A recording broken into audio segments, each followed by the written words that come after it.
Natigaw sa mga media group si Pangulong Aquino dahil sa kakulangan umano niya ng kaalaman sa tamang datos tungkol sa media killings. Nangyari yan nang may magtanong na foreign media sa Pangulo sa joint press conference nila ni US President Barack Obama. Narito po ang report. President Aquino, as a journalist, I'd like to ask you why 26 journalists have been killed since you took office, and I understand that there have only been suspects arrested in 6 of those cases.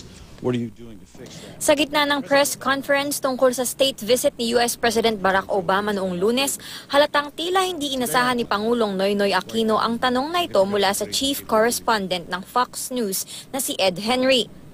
With regards to the killing of journalists, perhaps we should state from the onset, I don't have the figures right here before me, but we did set up an interagency committee to look on extralegal killing. Binigyang diin din ng Pangulo na hindi polisiya ng gobyerno na patahimikin ang mga kritiko nito. Patuloy raw na iniimbestigahan ng mga kaso ng pagpatay sa mga mamamahayag. Perhaps the track record speaks for itself. The Maguindanao massacre involved something like 52 journalists, and there are presently something like over 100 people who have been indicted for this crime. Ang tila kakulangan umano ng kaalaman ng Pangulo sa tamang datos, maituturing daw na insulto sa mga biktima ng media killings. Ayon sa National Union of Journalists of the Philippines o NUJP, hindi niya makuha ng tama yung datos eh. Sabi niya 52 journalists. So for the record, 58 yung pinatay sa Ampatuan Massacre, 32 ang journalists. So baka hindi pa alam ni Presidente yun.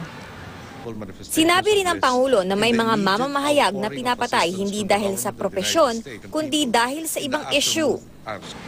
Ang ganung statement, napaka-reckless, especially for a president.